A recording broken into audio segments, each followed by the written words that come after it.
we're taking fans that are from all over the country in our Pure Country family and bringing them all together in one. So I get to meet a lot of our listeners, get to hang out with them, and I also love getting to see fans of artists get to meet them and interact with them and just the excitement that they have. So that's going to be pretty exciting. Hey everyone, I'm assuming you're here for the cookout with Thomas Rhett. Nice. I'm Shannon. We'll be spending lots of time together today. You guys haven't thought of any questions yet. Put your thinking caps on because we're going to have some pieces of paper and we'll let you guys write a question down and I'll try to get them into him as best I can. All right, so welcome everyone to the Pure Country Cookout with Thomas Rhett. Are we excited to see Thomas? I like it. All right, I want you to make some more noise. Let's welcome Thomas Rhett to the stage. How y'all doing? You guys are getting like behind the scenes access right now.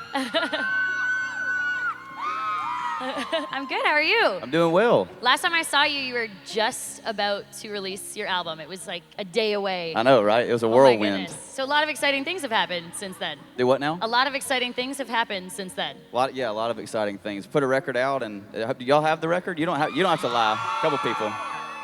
My man right here. Yeah. That's right. I feel like they've probably listened to it a few times, I think. Couple, yeah. No, it's been awesome. We've been basically been on tour since March, and toured a bunch of Canada earlier, but we saved the best for last. So. I feel like you're a big fan of Canada. Huge fan. Yeah. Huge so fan. are there any certain things that you love to do when you're in Canada? You know, half my band, well, not half, but two guys in my band are from here. Yeah. One's from Oshawa, and yeah. And the Schwa, yeah. and one's from Whitby. Okay. So they are the sole reason I know the rules of hockey. So yes. it's They have trained you well. They have trained me well. Yeah. All right. So what was it like putting out the album Centerpoint Road? Was there a song that maybe surprised you that you weren't expecting fans to love so much, but has kind of been a favorite? Yeah. There's a song midway through the record called "Notice" that a lot of people have been asking us to play. And so today, if y'all don't, we're gonna sound check some of these jams today.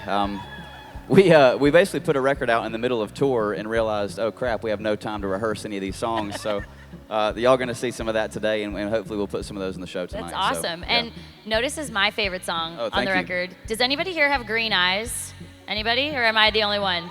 There Got they some are. green eye girls? We'll dedicate that one to y'all tonight. So I was excited because your wife Lauren has green eyes. So Yeah. finally a song about a girl with green eyes. Yeah. We're very happy about that. So, okay, when you're on the road, there's a lot of posts on social media. You're working out a lot. You're sharing kind of your fitness journey with Trying. everyone. Trying. In the midst of Coors Light and working out, Yeah, you know. a beer and then a workout. Yeah. And then a beer. So, That's yeah, I like that. So is it tough for you to kind of maintain that fitness, Yes. routine on the road? Absolutely. It's such a weird life out here because like when my kids are out, we're obviously waking up at like 6 o'clock in the morning and kind of have to really taper, your intake the night before. But like on runs like this, when my wife and kids aren't out, it's tough to, stay awake or get to sleep till noon or whatever it is because you went to bed at 3 and then getting up and having the motivation to do a pull-up is pretty terrifying. Yeah. So I can't do a pull-up any Do day, what? so. Oh, well, thank you. Just trying to tame this dad bod, so. I love that. All right, so one thing I do want to ask, is it tough for you when your wife isn't out on the road for you because, she's kind of your support system, your kids are. Is it weird for you when she's not with you? It is a little bit weird. I don't know. Has anybody got kids in this room? A couple people? Yeah, so you know that like when you leave them for like 3 days and you come back, they're doing a lot of different stuff. They're talking different. They're walking different. So it sucks to watch them grow up through FaceTime. But sometimes it's just like it doesn't make sense for the wife and the kids to come out and just miss them terribly. Yeah. But at the same time, you parents know that you need a break every now and then. So. Yeah, It's, that's good. But it is kind of sad. It is sad when they're not out here for sure. So anybody heard the song Remember You Young? Did anybody cry? They cried like I did. I don't even have kids, but it makes me cry and think of my imaginary kids. Yeah, right. No, that's probably one of my favorite songs on the record. I knew when we wrote that song, we had kind of created the meat or the centerpiece of the album because I think that song really encompasses basically everything that I love and everything I believe in, and it's been really cool to see it how it kind of translates in our concert. It's been really fun to play live. And so I was with Old Dominion yesterday, and you co-wrote a song with them. Some people do. You might not know that. Anybody? Now I asked them, did you guys have a hard time deciding who was going to get that song? How does that work? Do you fight it out? When we finished that song, y'all Old Dominion fans, I love those dudes. So me and Matt Ramsey, the lead singer, were writing one day, and right when we finished that song, we both looked at each other and had that moment of like, this is a good one. who's going to record this? And are we arm wrestling? And honestly, there was a minute there where me and Matt had decided that I was going to record it, and then for some reason it just didn't fit the vibe of the record, and songs usually work out how they're supposed to, and it's been really cool to see how Old Dominion cut that song so raw and just piano and a vocal, and I think that song means a lot to them. Cool. So it's and like that's like a bucket list cut for me. It's so hard to get on an Old Dominion record. Absolutely. So. And then Look What God Gave Her went number 1. Yeah, it did. Woohoo! So you've had a lot of number ones and big songs out there. What's the feeling like now that you're further into your career when you find out that that song is hitting the top? I think any time your songs go to number 1, it's just a reassured blessing, you know, because at any point in time in a country or any artist's career, you could just start to just taper off. You know what I'm saying? Like you might not ever have another hit again, and so I think you're okay. Yeah, well, when Look What God Gave Her went number 1, it was just a really reassuring fact that we put a record out, and you know, when the first single off of an album goes 1, then it kind of sets you up a little bit for the rest of the album and kind of gives you a little bit more freedom as to what singles you want to put out on the radio. So yeah, that song is so fun. Okay, Thank so you. Some of you guys submitted some questions. I'm going to ask some of them. So I don't know if you wrote your names on it, but all right. No name on this one. If they were still with us, who would you like to sing with? Johnny Cash, George Jones, Waylon Jennings, or Tammy Wynette?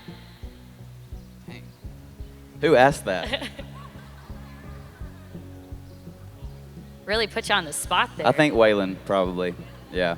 That's a good choice. That would be a pretty dream collab. Yeah. All right. Ooh, if you were an animal, what would you be? Really taking it in a whole nother direction. If I was an animal, what would I be? They have good butts. My wife tells me I don't have one, so I don't know, maybe like a mixture between like a sloth and a shark.